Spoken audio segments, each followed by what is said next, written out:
براہ راست یہاں پر پاکستان اکنامک سروے کی تقریب جاری ہے جس سے وفاقی وزیر خزانہ مفتاح اسماعیل خطاب کریں۔ ہائی لائٹ ہیں تو مبارک ہو ڈاکٹر امتیاز کو، اور مجھے یہ پتا ہے کہ فائنانس سیکرٹری صاحب حامد یعقوب صاحب نے بھی اس پہ کافی محنت کری اور بڑی گائیڈنس دی ہے، تو ان دونوں حضرات کو اور تمام لوگوں نے جس پہ اس پہ کام کیا ان کو مبارکباد۔ پاکستان کی کہانی خواتین و حضرات انفارچونیٹلی وہی ہے جو پہلے تھی کہ جب بھی ہم تھوڑی سی گروتھ کرتے ہیں ہم کرنٹ اکاؤنٹ ڈیفیسٹ میں پھنس جاتے ہیں۔ اس سال بھی جو نئی جی ڈی پی کے حساب سے 5.97% گروتھ آئی ہے رواں مالی سال میں، جو تخمینہ ہے، اور پرانے جی ڈی پی کے حساب سے وہ تھوڑی سی گروتھ کم ہوتی، لیکن جو نئے تخمینے کے حساب سے یہ گروتھ 5.97 ہے۔ مگر وہی مسئلہ ہے کہ جیسے ہی گروتھ آپ کی آئی ہے آپ کا کرنٹ اکاؤنٹ ڈیفیسٹ جو ہے وہ آپے سے باہر ہو گیا ہے اور آپ کو ڈالر اور بیلنس آف پیمنٹ کا کرائسس آ گیا ہے۔ جیسا کہ آپ جانتے ہیں کہ اس سال تقریباً 76-77 بلین ڈالرز کے درمیان ہمارا امپورٹ ہوگا، جو کہ تاریخ رقم کرے گا ناٹ اونلی کہ ایبسولوٹ نمبر میں 76-77 billion is the highest imports ever, لیکن جی ڈی پی کے تناسب سے بھی یہ پاکستان میں زیادہ بڑا ترین نمبر ہے۔ تو یہ امپورٹ بڑی تیزی سے بڑھی ہے، تقریباً 48% پچھلے سال کے مقابلے میں بڑھی ہے۔ ایکسپورٹ بھی بڑھی ہے قیمتیں بڑھنے کی وجہ سے، اور دیگر کوانٹیٹیز بھی بڑھی ہیں۔ بالکل ہمارے ٹیکسٹائل والوں نے بڑا اچھا کام کیا ہے، میں ان کو مبارکباد بھی پیش کرتا ہوں۔ ایکسپورٹ بھی بڑھی ہے، لیکن ایکسپورٹ ظاہر ہے کہ صرف 28% بڑھی ہے۔ تو آپ نے کہا جو ٹریڈ ڈیفیسٹ ہے وہ اس وقت 45 بلین ڈالرز کا ہو چکا ہے، اور ایک زمانہ تھا کہ جب ایکسپورٹ جو تھی وہ آپ کی امپورٹ کی آدھی ہوتی تھی، اب ایکسپورٹ جو ہے وہ امپورٹ کی صرف 40% رہ گئی ہے۔ یہ ایک بہت بڑا لمحہ فکریہ ہے ہماری قوم کے لیے کہ ہم صرف 40% اپنا امپورٹ جو ہے وہ اپنے ایکسپورٹ سے فائنانس کر سکتے ہیں، 60% کے لیے ہم کو یا ریمیٹنس پہ یا قرضوں پہ ریلائی کرنا ہوتا ہے، جس کی وجہ سے ہمارا ملک جو ہے وہ بار بار بیلنس آف پیمنٹ کی پرابلمز میں پھنس جاتا ہے۔ اور اس بار بھی ایسا ہوا کہ کووڈ کے دنوں میں جبکہ ٹریڈ دنیا کا کم ہو گیا تھا اور قیمتیں بہت سستی ہو گئی تھیں، پیٹرول سستا تھا، ڈیزل سستا تھا، گیس سستی تھی، اس زمانے میں آپ بیلنس آف پیمنٹ کے پرابلمس کو عبور کر چکے تھے، لیکن جیسے ہی آپ نے گروتھ کی اور وہی آپ نے نسخہ اپنایا تو آپ کا بیلنس آف پیمنٹ آؤٹ ہو گیا، اور اس وقت پچھلے مارچ میں جیسا کہ آپ جانتے ہیں کہ 5.6 بلین ڈالر سے آپ کا ریزرو کم ہوا، اور بڑے عرصے بعد پاکستان کا ریزرو ایک مرتبہ پھر 10 بلین ڈالر سے کم ہو چکا ہے اور 9.6 یا 9.7 بلین ہے۔ لیکن میں اللہ تعالیٰ کی ذات سے امید کرتا ہوں کہ کل یا آنے والے پیر منگل تک انشاءاللہ تعالیٰ یہ بڑھ کے پھر 12 بلین ہو جائے گا، جب ہم چائنا سے 2.4 بلین ڈالر جو کہ ہم ایکسپیکٹ کر رہے ہیں وہ آ جائیں گے۔ تو we are very grateful to China کہ وہ ہم کو ایک 2.4 بلین ڈالر ہم کو ان سے مل جائیں گے۔ جو پاکستان کی معیشت کا سمت ہے اب اس کو سدھارنے کی ضرورت ہے۔ آپ جانتے ہیں کہ اس وقت تیل کی قیمت 120-123 ڈالر کے درمیان رینج میں گھوم رہی ہے، اور اس انٹرنیشنل برینٹ کی جو آئل کی پرائس ہے، برینٹ پرائس 123 ڈالرز، اس کی وجہ سے پیٹرول، ڈیزل اور دوسری جو تیل سے بننے والی چیزیں ہیں وہ بہت زیادہ مہنگی ہو گئی ہیں، چاہے وہ پلاسٹکس ہوں چاہے وہ دیگر چیزیں ہوں، اور اس کی وجہ سے ہم کو پیٹرول اور ڈیزل بھی پاکستان میں مہنگا کرنا پڑا 2 مرتبہ، 30 روپے دونوں مرتبہ مہنگے کیے۔ اور یہ ایک المیہ ہے کہ خان صاحب نے جانے سے پہلے پیٹرول جو تھا وہ سستا کر دیا تھا اور ڈیزل بھی سستا کر دیا تھا، قیمت خرید کو مد نظر نہیں رکھتے ہوئے سستا کر دیا تھا، اور وہ چیک لکھنے کے مترادف تھا۔ انہوں نے چیک لکھ کے عوام کو دے دیے کہ یہ لو 1000 روپے کے چیک، لیکن جب آپ کیش کرانا جائیں گے تو بینک میں پیسے نہیں تھے۔ وہ اتفاق ہے کہ اتفاق تو نہیں ہے، ایکچولی خان صاحب کو پتا تھی کہ وہ جا رہے ہیں، تو ان کو یہ پتا تھی کہ جب چیک کیش کرنے آئے گا تو اس وقت کوئی اور کھڑا ہوگا، اور وہ شہباز شریف صاحب کھڑے ہوئے ہیں جو چیک کیش کر رہے ہیں۔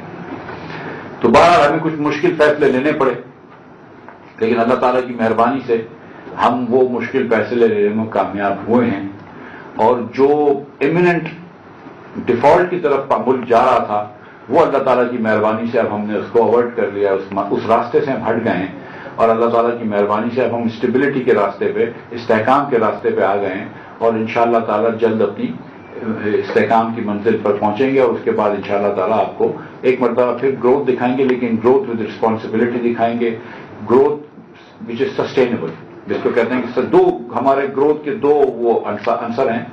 ایک ہماری گروتھ انشاءاللہ سسٹینیبل ہوگی، وہ گروتھ یعنی کہ جس کے اندر بار بار کرنٹ اکاؤنٹ ڈیفیسٹ نہ ہو، بار بار بیلنس آف پیمنٹ کرائسس نہ ہو، اور آپ وہ گروتھ لے کر آئیں جو سسٹینیبل ہو. یہ نہیں کہ آپ نے 4-6% گروتھ کری اور فوراً آپ کا کرنٹ اکاؤنٹ ڈیفیسٹ جو ہے وہ آپ سے باہر نکل جائے اور آپ ڈالر کے کرائسس میں آ جائیں. تو یہ ایک سسٹینیبلٹی چاہیے، اور سسٹینیبلٹی کے لیے اللہ تعالیٰ کا شکر ہے کہ ساتھ ساتھ آپ کو انکلوسیوٹی بھی چاہیے، انکلوسیو گروتھ چاہیے. ہم جو غلطی کرتے ہیں میرے خیال سے وہ یہ کرتے ہیں کہ ہم نے ہمیشہ جو ایک سرمایہ کار کا طبقہ ہے، جو صاحب ثروت لوگ ہیں، ان کو اور بڑی سنسیئرلی ہم ان کو مراد دیتے ہیں تاکہ وہ صنعت کو آگے بڑھا سکیں، تاکہ وہ تجارت کو آگے بڑھا سکیں، تاکہ معیشت آگے بڑھے. اور وہ ایک اسٹریٹجی ہے، مگر اس کے نتیجے میں یہ ہوتا ہے کہ جب ہم ایک عمرہ کو مزید مراد دیتے ہیں اور وہ جب صنعتیں لگاتے ہیں یا دیگر جو خرچے کرتے ہیں تو ہمارا امپورٹ باسکٹ بہت بڑھ جاتا ہے، امپورٹ بڑھا جاتا ہے. آپ اس طرح سوچیں کہ ایک امیر آدمی کے کنزمپشن باسکٹ میں ایک امیر آدمی جو خرچ کر رہا ہوتا ہے اس کے اندر امپورٹ کافی ہوتا ہے، جبکہ غریب شخص اگر خرچ کر رہا ہوتا ہے تو وہ امپورٹ کی چیزیں نہیں ہوتی، اس کی آٹے دال وغیرہ کی چیزیں ہوتی ہیں. تو اگر آپ انکلوسیو گروتھ کریں گے جس کے اندر آپ گروتھ لے کر آئیں گے معیشت میں، غریب لوگوں کو اور متوسط طبقے کے لوگوں کو مراد دے کر ان کو فیسیلیٹیٹ کر کر ان کا اسپینڈنگ پاور بڑھ کر، تو شاید آپ کی ڈومیسٹک پروڈکشن بھی بڑھ جائے گی، آپ کی ایگریکلچر پروڈکشن بھی بڑھ جائے گی، لیکن آپ کا امپورٹ بل نہیں بڑھے گا. تو وہ گروتھ جو ہے وہ انکلوسیو تو ہوگی لیکن سسٹینیبل بھی ہو جائے گی. اس کے ساتھ ساتھ یہ دیکھ لیں آپ کے ایکسپورٹس جو ہے 80% ہماری انڈسٹری جو پاکستان میں ہے وہ امپورٹ کے لیے لگی ہوئی ہے، وہ لوکل ڈومیسٹک سیلز کے لیے لگی ہے اور ایکسپورٹس کے لیے نہیں لگی ہوئی. تو ہم کو اس کا بھی رخ ادھر لے کر جانا ہے کہ زیادہ تر انڈسٹری جو اب لگے وہ ایکسپورٹ کے لیے لگے اور ہم ایکسپورٹ میں کمپیریٹو ہو جائیں. یہاں پہ یہ بات بھی بتانا ضروری ہے کہ کیونکہ توانائی بہت مہنگی ہو گئی ہے، اس لیے ہماری انڈسٹری جو ہے وہ ان کمپیریٹو بھی ہو گئی ہے اور کبھی کبھی وہ بند بھی ہوتی ہے سپلائی انرجی کی نہ ملنے کی وجہ سے. پچھلے نومبر میں حکومت نے ان کو کہا تھا کہ ان کو دسمبر میں کہا تھا کہ جو نومبر میں گیس مل رہی تھی اس سے آدھی دیں گے. اس کے بعد فروری کے بعد انہوں نے گیس ان کی بند کر دی تھی کافی عرصے تک اور آدھی سے بھی کم دی تھی. اب ہم نے اللہ تعالیٰ کی مہربانی سے کچھ دن بند رکھی تھی، لیکن اب ہم نے اللہ تعالیٰ کی مہربانی سے پاکستان بھر میں گیس کو کھول دیا، ہر انڈسٹری کو گیس دے رہے ہیں. لیکن جو بات دیکھنے کی وہ یہ کہ اگر جس طرز پہ میاں نواز شریف کے زمانے میں ہم نے لانگ ٹرم سودے کیے تھے، اس طرز پہ اگر کووڈ کے دنوں میں سودے پچھلی حکومت کر لیتی اور یہ جو جھوٹ کا بیانیہ تھا، ایک بہتان کا بیانیہ تھا کہ لانگ ٹرم سودے مہنگے تھے اور ٹرنیں لگانا غلط تھا، جس کی وجہ سے کئی لیڈران کو جیلوں میں ڈالا گیا اور ہمارے تو اس وقت تقریباً سارے لیڈروں کو کچھ دنوں تک حکومت خانے میں رکھا ہے. لیکن وہ اگر بیانیہ چھوڑ دیتی اور ایمانداری سے کام کرتی اور اگر کووڈ کے زمانے میں لانگ ٹرم پلان کو لے لیتی سودے، تو آج یہ قسم کی جو مہنگائی ہے، جو بجلی میں ہو شبہ مہنگائی ہے، جو پیٹرول اور ڈیزل میں ہو شبہ مہنگائی ہے، جو ملک بھر میں ہر جو افراد زر آیا ہوا ہے، شاید اس میں کمی ہوتی، شاید اس میں اتنی مہنگائی نہیں آتی. لیکن جو اس وقت خرم دستگیر صاحب یہاں بیٹھے ہیں، جو ان کے پلانٹس چلانے کے اندر ہم کو ایندھن لینا پڑ رہا ہے، وہ بھی مہنگا لینا پڑ رہا ہے کیونکہ کوئی لانگ ٹرم سودے حکومت نہیں کر کے گئی ہے. پھر آپ کو احسن اقبال صاحب ابھی بتائیں گے پی ایس ڈی پی کے بارے میں بھی، اور یہ بھی بتائیں گے میں امید کرتا ہوں کہ سی پیک کے ساتھ کیسا سوتیلا پن کا سلوک کیا گیا ہے. اور یہ جو بات کرتے ہیں خان صاحب کے بارے میں، اور اب تو خان صاحب خود بھی، شیخ رشید صاحب خود بھی کہہ چکے ہیں کہ خان صاحب نے بارودی سرنگیں بچھائی تھیں. تو میں آپ کو ایک سچی بات بتاؤں کہ دیکھیں مسلم لیگ نون کے لیے بارودی سرنگیں صرف نہیں تھی، کولیشن حکومت کے لیے Peoples Party, J U I, M Q M, ان کے لیے بارودی سرنگیں صرف نہیں تھی، بارودی سرنگیں ریاست پاکستان کے لیے تھی. آج اگر معیشت کسی کی خراب ہو رہی ہے تو مسلم لیگ نون کی معیشت خراب نہیں ہو رہی، پیپلز پارٹی کی معیشت خراب نہیں ہو رہی، پی ٹی آئی کی معیشت خراب نہیں ہو رہی، پاکستان کی معیشت خراب ہو رہی ہے. اگر آج مہنگائی ہو رہی ہے تو پورے پاکستان کے اندر مہنگائی ہو رہی ہے. اگر آج بجلی کی لوڈ شیڈنگ ہو رہی ہے کیونکہ خان صاحب نے بجلی کے معاہدے نہیں کرے، بجلی کے سودے نہیں، ایندھن کے معاہدے نہیں کرے، بجلی کے کارخانے نہیں لگائے، تو وہ پورے ملک کے اندر لوڈ شیڈنگ ہو رہی ہے، وہ پاکستان کے اندر لوڈ شیڈنگ ہو رہی ہے. تو خان صاحب نے جو نقصان پہنچایا ہے وہ ملک کے لیے پہنچایا ہے. میں یہ آپ کے سامنے بات رکھنا چاہتا ہوں. ایف ڈی آئی کے بارے میں بات ہوئی. ایف ڈی آئی 2017-18 کے اندر اگر 2 بلین تھی تو آج 1.25 بلین ہے پہلے 9 مہینوں میں. ٹریڈ ڈیفیسٹ بھی ہم سے زیادہ ہے, کرنٹ اکاؤنٹ ڈیفیسٹ بھی آج پہلے 9 مہینوں میں زیادہ ہے.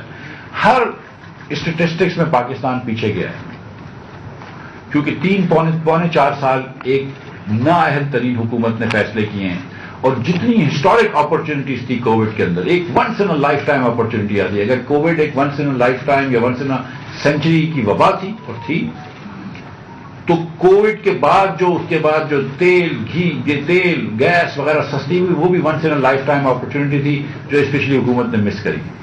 اور اب کووڈ کے بہت مضر اثرات سے ظاہر ہے کہ ہمارے بڑے بھائی بہن انتقال کر گئے, دنیا بھر میں جانوں کا نقصان ہوا, لیکن پاکستانی ریاست کو فائنینشیل نقصان نہیں ہوا تھا.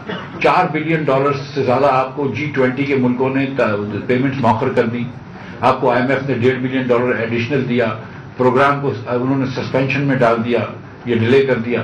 تو بہت ساری دنیا بھر نے آپ کو مراد دی, لیکن آپ نے اس مراد سے کنسالیڈیٹ نہیں کری اپنی فسکل پوزیشن, اور وہیں پہ آپ ولنریبل ہو گئے. تو جیسے ہی آپ کی گروتھ آئی آپ واپس کرنٹ اکاؤنٹ ڈیفیسٹ میں پھنس گئے. آج کل جو حالات ہیں کہ جتنی قیمت بڑھ گئی ہے آپ کی گندم کی, اور یہ بھی آپ کو بتاتا چلوں کہ گندم بھی آج امپورٹ کرنی پڑ رہی ہے. اس سال 3 ملین ٹن گندم ہم امپورٹ کریں گے, جس کے اندر ہم کچھ اسٹریٹجک ریزرو میں بھی ڈالیں گے اور کچھ اپنے استعمال میں بھی لے کر آئیں گے. اور ہم دنیا بھر سے کہیں سے بھی ریڈی ہیں. اس وقت ہم نے پہلا جو اپروول دیا G2G نیگوسیشن کا وہ رشیا سے دیا ہے, تو ہم گندم بھی امپورٹ کریں گے. یہ وہ گندم تھی جو 2017-18 میں ہم ایکسپورٹ کر رہے تھے. پچھلے سال ہم نے چینی بھی امپورٹ کری ہے, وہی چینی ہے جو 2017-18 میں ہم ایکسپورٹ کر رہے تھے. ہم پچھلے 2 سالوں میں آپ کو پتا ہے کہ پچھلے سے پچھلے سال 5 ملین بیل, یہ 5.5 ملین بیل ہم نے کاٹن کی پیدا کی ہیں, جو کہ 1983-84 کے بعد سب سے کم تھی. تو بہت جگہوں پہ پاکستان جو تھا وہ پیچھے چلا گیا, اور یہ اتفاق نہیں ہو سکتا ہے. میں سمجھتا ہوں کہ یہ ان لوگوں کی کچھ غلطی ہے. ایک دو باتیں فسکل کی افیئرس کی کر لوں کہ جب 2017-18 میں ہماری حکومت گئی تھی تو اس وقت ٹیکس ٹو GDP ہم FBR ٹیکس ٹو GDP 11.1% تھا. ہم جب آئے تھے 2013 میں تو 8.5 پہ آئے تھے اور چھوڑ کے گئے تھے, تو اللہ تعالیٰ کی مہربانی سے 11.1 پہ چھوڑ کے گئے تھے. وہ تینوں سال, وہ پرانی GDP کی ابھی بات کر رہا ہوں, تینوں سال جو تھی وہ PTI کی حکومت اس ریٹ پہ نہیں پہنچ سکی. پہلے سال 9.2 کرا, پھر 9.6 یا 8 کرا, پھر 10.2 کرا. اس سال بھی 11.1 پہ نہیں پہنچے گی, لیکن اگر نئی GDP کا حساب لے لیں تو میرے خیال سے 8.5% پہ پہنچتی ہے ٹیکس ٹو GDP ریشو. جبکہ ایک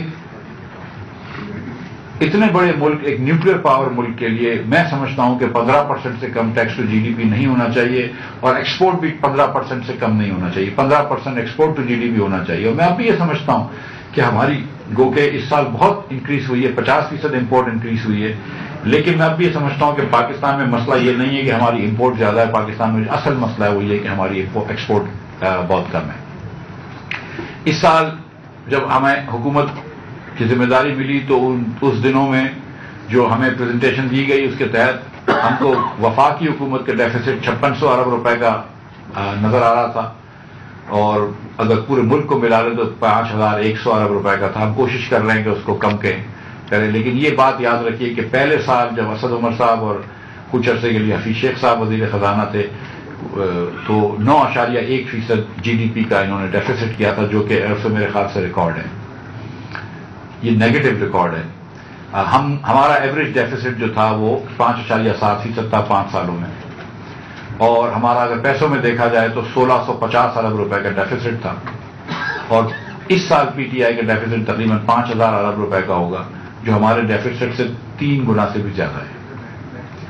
اور 4 سالوں میں یہ آپ بات سن چکے ہیں پہلے بھی, 4 سالوں میں 4.25 سالوں میں خان صاحب نے جتنا قرضہ لیا ہے تقریباً 20,000 ارب روپے, جو اس سے پہلے پاکستانیوں نے لیاقت علی خان صاحب سے لے کر ناصر الملک تک جتنے بھی 19 وزیر اعظم آئے, اس کے اندر کچھ صدور بھی آئے, کچھ فوجی جنرل بھی آئے, ان سب نے مل کر جتنا قرضہ لیا تھا 71 سالوں میں, اس کا 80% قرضہ خان صاحب نے 4.25 سال میں لیا. لہذا جس سال ہم چھوڑ کے گئے تھے اس سال ہم نے 1500 ارب روپے ڈیٹ سروسنگ کری. اس سال ہم 3100 ارب روپے سے زیادہ کی ڈیٹ سروسنگ کریں گے اور اگلے سال ہمیں لگ رہا ہے کہ 3900 ارب روپیہ آپ لوگ خرچ کریں گے سود کے اوپر. 3900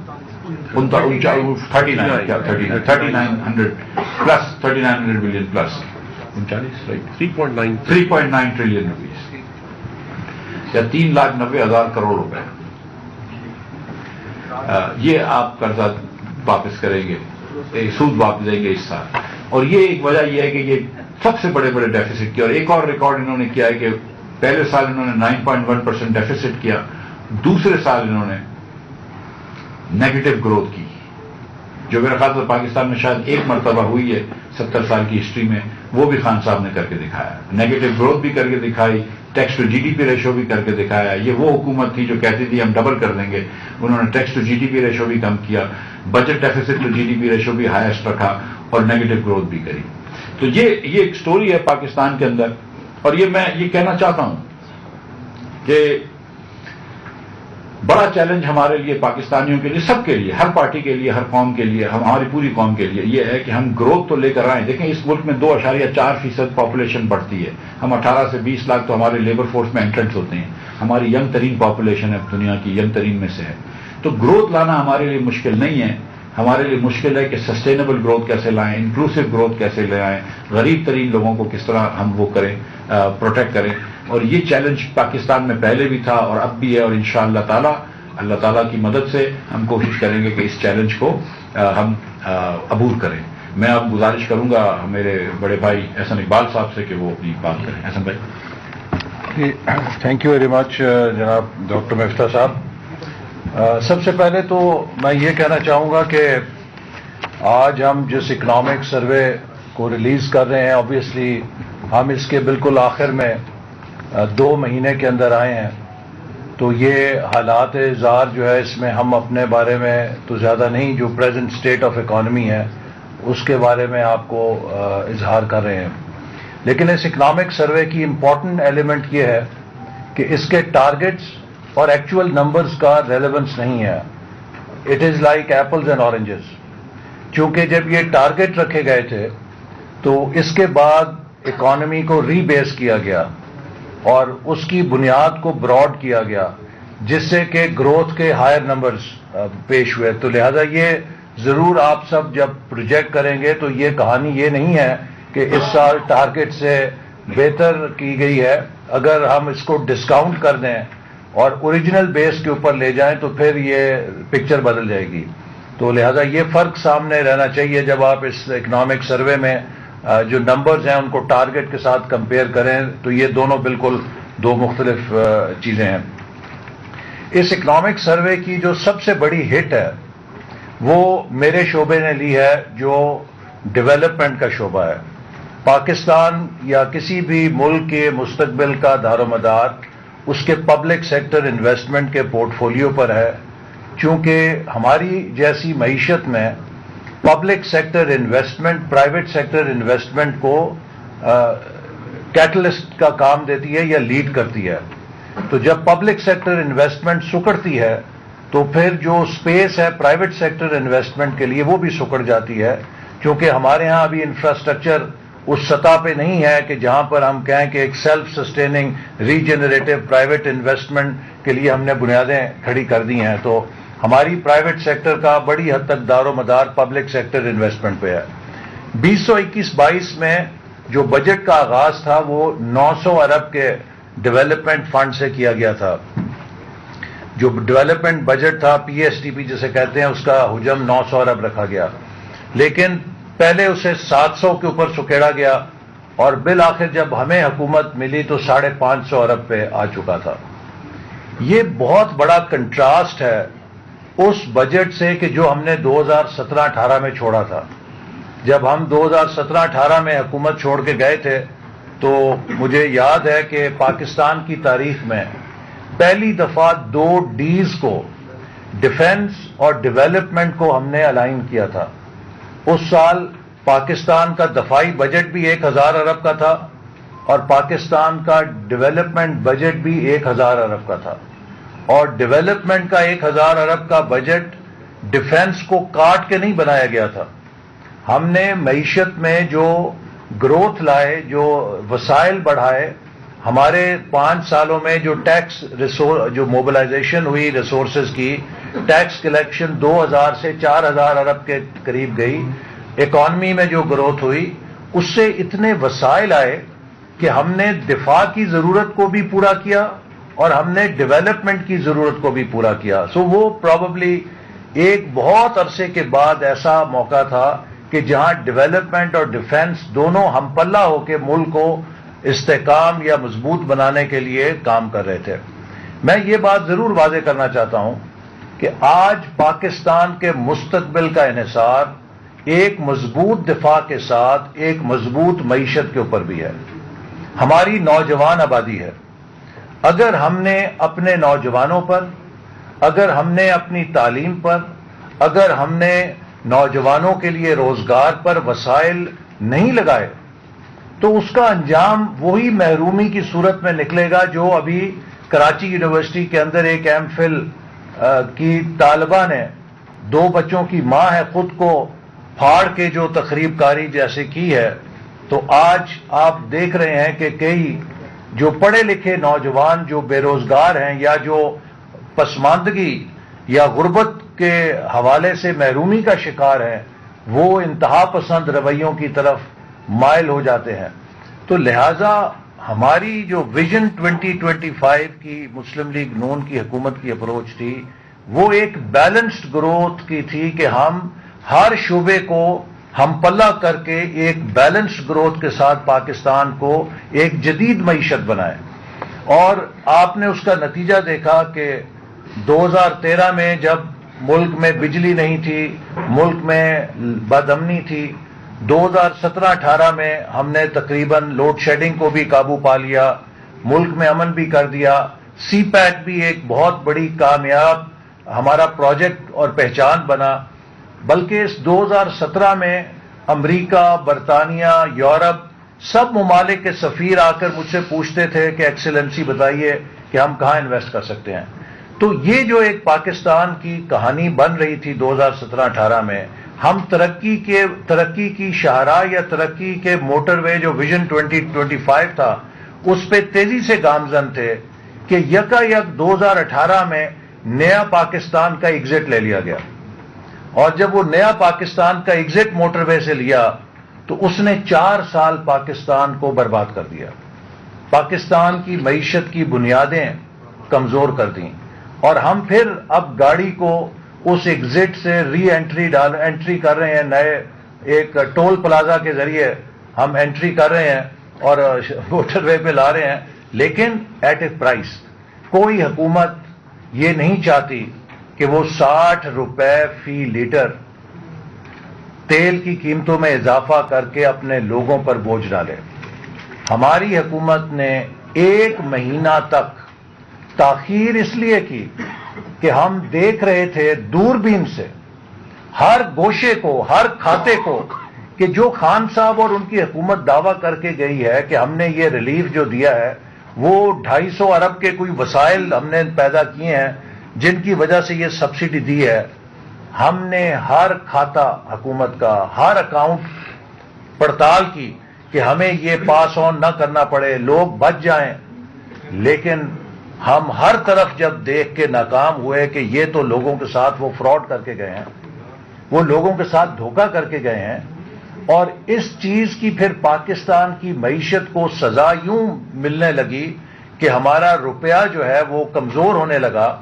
تو بالآخر یہ فیصلہ کیا گیا کہ یا ہم اپنا پولیٹیکل کیپٹل دیکھیں یا ہم پاکستان کا مستقبل دیکھیں.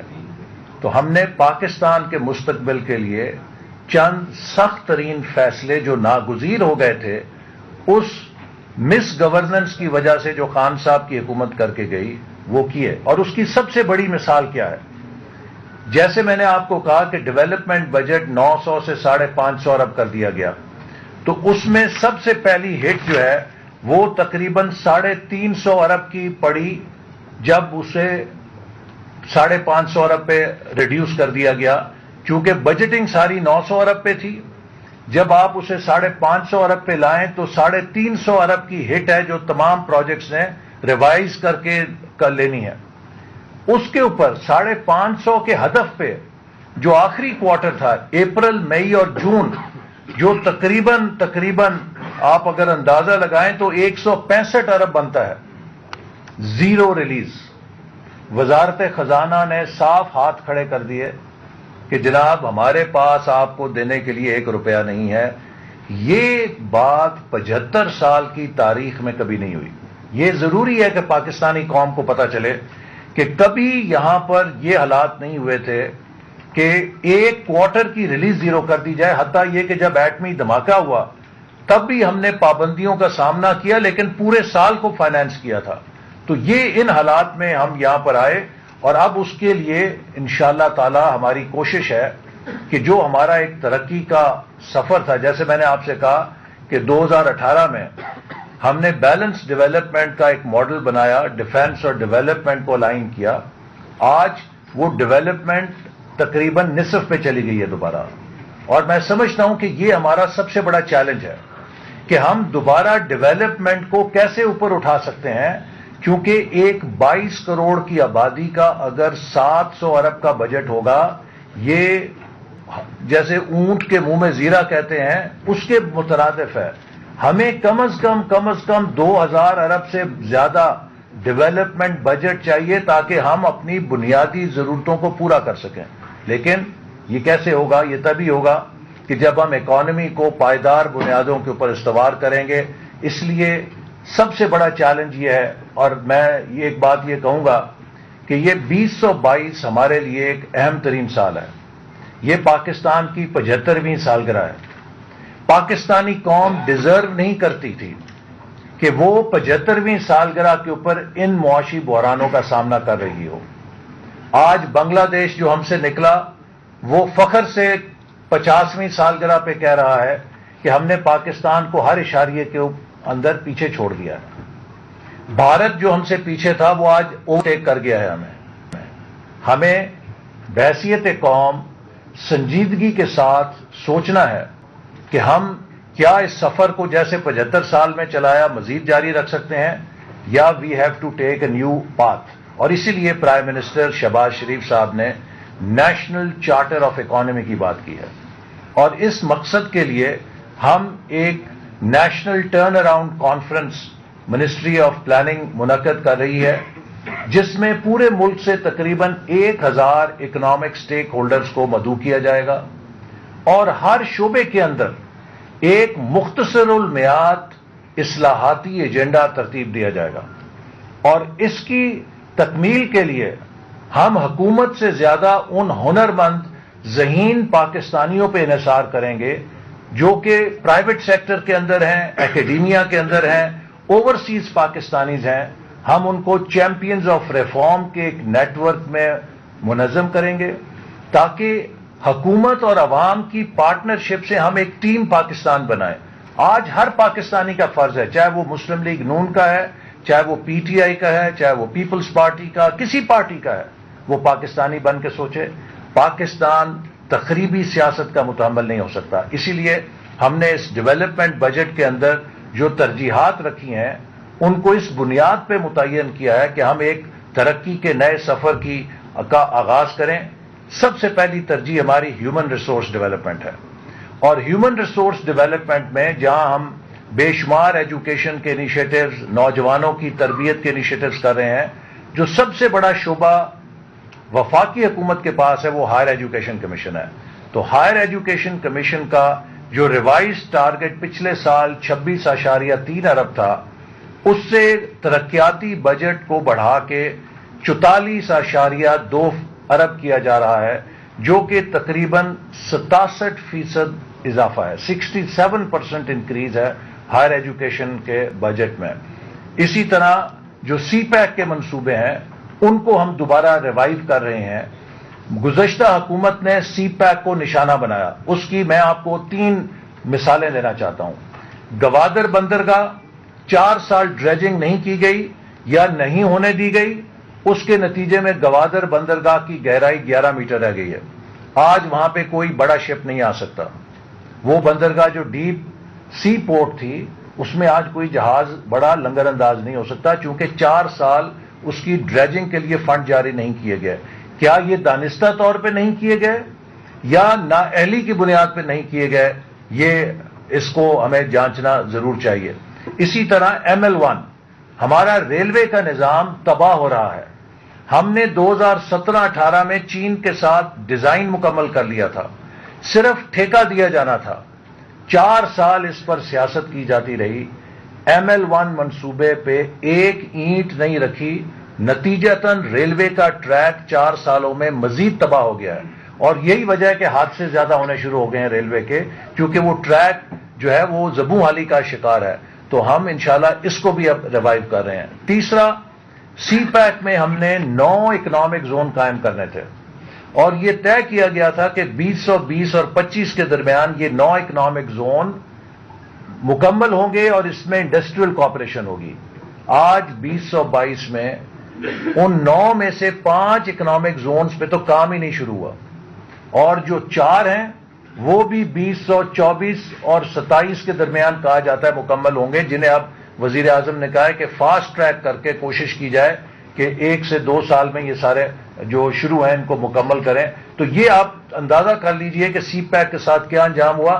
ہم نے دوبارہ سی پیک کے تمام منصوبوں اسپیشل اکنامک زونز کے لیے فنڈنگ فراہم کی ہے، اور ہم انشاءاللہ پش کریں گے۔ انرجی، واٹر اور فوڈ سیکیورٹی، اس کے لیے بھی ہم نے ڈیولپمنٹ بجٹ میں جو کرٹیکل منصوبے تھے، جس میں کہ ہمارے واٹر ریسورسز دیامیر بھاشا ڈیم ہے جس پر ہماری حکومت 125 ارب کے قریب خرچ کر کے زمین ایکوائر کی، کام شروع کر کے گئی۔ اسی طرح مومن ڈیم ہے جس کے ہم نے اپنے دور میں اس کا سارا ڈیزائن اور ٹینڈر کا مکمل کیا، اور یقیناً اس کو ٹینڈر ایوارڈ پچھلی حکومت کے دور میں ہوا، لیکن ہم اس کو فاسٹ ٹریک کر کے لے کر آئے تھے۔ وہ ایک نیشنل پروجیکٹ ہے جس کو ہم نے نیشنل واٹر پالیسی کے تحت منظور کیا تھا۔ اس طرح کے جو امپورٹنٹ پروجیکٹس ہیں ان کو ہم نے ایڈیکویٹلی فنڈ کیا ہے، فاسٹ ٹریک کریں گے۔ اور ایک بہت اہم منصوبہ جو خیبر پختونخوا کے لیے ہے، چشمہ رائٹ بینک کینال لفٹ کم گریوٹی پروجیکٹ، جو 30 سال سے سرد خانے میں تھا، اس کی ہم نے منظوری کی ہے، اور انشاءاللہ کوشش کریں گے کہ اس کو بھی اس سال میں لانچ کر دیا جائے۔ اسی طرح ایک اور اہم چیز جو ہم کر رہے ہیں انکلوسیو ڈیولپمنٹ میں، پہلی دفعہ پاکستان میں وزیر اعظم صاحب نے ایک فنڈ کھولا ہے جو لیسٹ ڈیولپ اور پورسٹ ڈسٹرکٹس ہیں پاکستان کے، ان کے لیے 40 ارب روپے کی مالیت سے ایک ونڈو ہم کھول رہے ہیں، جس میں 50% ہم پروونشل گورنمنٹ سے لیں گے، اور وہ پسماندہ ترین علاقے جو ہمیشہ سے پیچھے رہ گئے ہیں، وہ ہماری ترقی کے دوڑ میں نہیں شامل ہو سکے، ہم انہیں ٹارگٹ کر کے ترقی کے شاہراہ میں آگے لے کر آئیں گے۔ اسی طرح جو انڈسٹریل ڈیولپمنٹ ہے اس کو فروغ دینے کے لیے، جیسے میں نے کہا کہ انڈسٹریل جو زونز ہیں ان کو پرائرٹائز کیا ہے۔ ٹرانسپورٹ اینڈ کمیونیکیشن میں وہ ہمارا نیٹ ورک جو ابھی ادھورا ہے، ہمارے انفراسٹرکچر کے بہت سارے پروجیکٹس ادھورے رہ گئے تھے، NHA کو فنڈنگ بڑھا رہے ہیں، ریلوے کی فنڈنگ بڑھا رہے ہیں تاکہ یہ ہمارا انفراسٹرکچر ٹھیک ہو۔ اسی طرح ٹیکنالوجی اور انوویشن کو ہم نے خصوصی فوکس کیا ہے، اور اب آپ کو پتہ ہے ڈیجیٹل اکانومی ہے اور انوویشن کا زمانہ ہے، تو ہم نے ایک اسپیشل انوویشن فنڈ قائم کیا ہے جس میں ہم انوویشن کو ایگریکلچر میں، انوویشن کو گورنمنٹ میں، اور خاص طور پہ جو ینگ وومن انٹرپرینورز ہیں جو انوویٹ کر رہی ہیں ان کے لیے ایک ونڈو کھول رہے ہیں جس سے ان کو انکریج کیا جائے گا۔ اور آخر میں 2 اہم شعبے، یوتھ اور بلوچستان۔ اس ترقیاتی بجٹ میں آپ کو بہت بڑا یوتھ کا پروگرام نظر آئے گا، اور بلوچستان کو سب سے زیادہ حصہ دیا گیا ہے تمام صوبوں سے زیادہ، تاکہ وہاں پر جو ترقیاتی منصوبے ہیں وہ تیزی کے ساتھ پایہ تکمیل کو پہنچ سکیں۔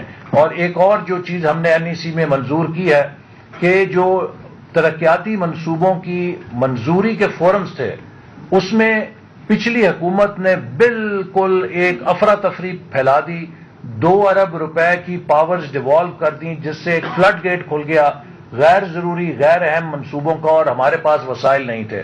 تو جو DDWP وزارتوں کا فورم ہے اس کی پاور ہم نے 2 ارب سے گھٹا کے 1 ارب کر دی ہے۔ CDWP کی پاور جو ہے وہ 10 ارب سے گھٹا کے 7.5 ارب کر دی ہے، اس سے اوپر کے جو بڑے منصوبے ہیں وہ ایکنیک میں جائیں گے تاکہ منصوبوں کی پڑتال کو بہتر اور مؤثر بنایا جا سکے اور ہر پیسہ جو ڈیولپمنٹ بجٹ میں جا رہا ہے وہ صحیح معنوں میں اکاؤنٹ فار ہو. تو یہ وہ بنیادی چیز ہے کہ آج ہم ایک ایسے مقام پہ کھڑے ہیں کہ جب ہم سب کو مل کر پاکستان کو دوبارہ ایک سمت دینی ہے اور اس مقصد کے لیے ایک نیشنل چارٹر آف اکانومی پہ فوکس ہونا ہے. ایکسپورٹس کو بڑھانا نہیں ہے, لیپ فراگ کرنا ہے کہ کس طرح ہم ایکسپورٹس میں 5-10 ارب ڈالر سالانہ اضافہ کر سکتے ہیں. یہ چیلنج ہے. اسی طرح ہم کس طرح ایف ڈی آئی پاکستان میں بڑھا سکتے ہیں. 22 کروڑ کا ملک ہے, 1.5-2 ارب ڈالر ایف ڈی آئی آتی ہے. 1 کروڑ کا ملک ہے ویتنام, وہاں پہ 30 ارب ڈالر کی ایف ڈی آئی جاتی ہے. تو یہ بھی ایک ایسا چیلنج ہے جس کے لیے ہم انشاءاللہ کام کر رہے ہیں کہ بیرونی سرمایہ کاروں کو لے کر آئیں. اور پھر resource mobilization through tax revenue, کہ ہم نے جیسے ماضی میں 2000 ارب سے 4000 ارب ٹیکس کیا, اگر ہمارا ٹیکس ریونیو نہیں آئے گا تو ڈیولپمنٹ کیسے ہوگی. یہ وہ چیلنجز ہیں جن پر ہم فوکسڈ ہیں. پرائم منسٹر فوکسڈ ہیں, یہ حکومت فوکسڈ ہے, اور ہم انشاءاللہ تعالی پاکستانی عوام کے ساتھ مل کر, پرائیویٹ سیکٹر کے ساتھ مل کر ملک کو ایک ایسے روڈ میپ پہ ڈال دیں گے کہ جس سے شاید ڈیویٹ کرنا پھر کسی کے لیے ممکن نہیں ہوگا, کیونکہ یہ روڈ میپ کی تکمیل ہم پاکستان کے چیمپئنز آف ریفارم جو پرائیویٹ سیکٹر سے ہوں گے, جو پاکستانی بہترین برینز ہیں, ان کے ہاتھ میں ہوگا, اور وہ شاید مستقبل میں پھر کسی حکومت کو ان اہداف سے ڈیویٹ نہیں کرنے دیں گے.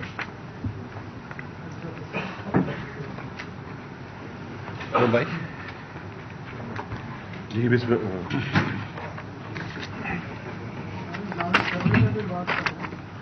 2 منٹ قرم بھائی بات کریں. جی بسم اللہ الرحمن الرحیم. بہت شکر گزار ہوں وزیر خزانہ کا کہ انہوں نے مدعو کیا اس اکنامک سروے کی ریلیز کی رپورٹ میں. خواتین حضرات, یہ اکنامک سروے جس کا ٹائٹل آپ کی آنکھوں کے سامنے ہے, یہ سن 2021 اور 22 کا ہے.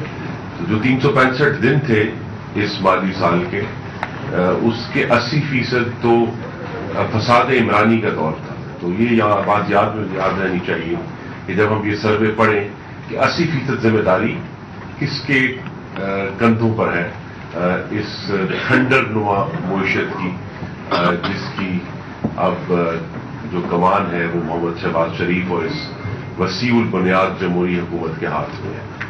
اور اس کھنڈر کے بہت سارے کمرے ہیں. جو سب سے تباہ کن ہے وہ پاور ڈویژن ہے, اور وہاں ہمیں 3 قسم کے چیلنجز کا سامنا ہے. ایک تو چیلنج یہ تھا کہ درست طور پر وزیر خزانہ نے یاد کروایا کہ پچھلے دسمبر سے ہی انہوں نے ایندھن کی خریداری بند کر دی تھی, جس کی وجہ سے جب وسط اپریل میں 19 اپریل کو کابینہ نے حلف اٹھایا تو اس وقت تک 6000 میگا واٹ کے بجلی کے منصوبے ایندھن نہ ہونے کی وجہ سے بند پڑے تھے. دوسرا ایشو یہ ہے کہ آپ کے سامنے ہے نمبرز, بارہا ریلیز بھی ہو چکے ہیں, اس میں بھی سامنے آئیں گے کہ پاور ڈویژن میں جو گردشی قرضہ ہے جو ہم 1100 ارب پر چھوڑ کر گئے تھے, وہ اب تقریباً 2470 ارب روپے ہو چکا ہے. If to be very precise 2467 billion. تو اب وہ یہ جو 4 سالوں میں گردشی قرضے میں 250% اضافہ جو ہے, اس نے ایک بہت ہی گمبھیر مالیاتی صورتحال بھی پیدا کر دی ہے پاور ڈویژن میں. جیسے ایکیوٹ فائنینشیل کرائسس, ایک تو یہ ہے کہ جنریشن کرائسس ہے, ڈسٹریبیوشن کرائسس ہے, لیکن ایک بہت بڑا اور گمبھیر فائنینشیل کرائسس بھی ہے, جس میں پچھلے 4 سال کا جو نالائکی اور بد انتظامی کا دور تھا, اس میں کوئی سنجیدہ کوشش نہیں کی گئی کہ بھئی اس ایشو کو ایڈریس کیا جائے. اس سے پہلے جب مسلم لیگ نون کی حکومت تھی تو ہمارا سارا فوکس اس وقت جو ہے وہ جنریشن اور ڈسٹریبیوشن کے نئے دروازے کھولنے کا تھا, اور ہم نے 11600 میگا واٹ نئی جنریشن کیپیسٹی بھی انسٹال کی. ہم نے 20,000 کلومیٹر کے قریب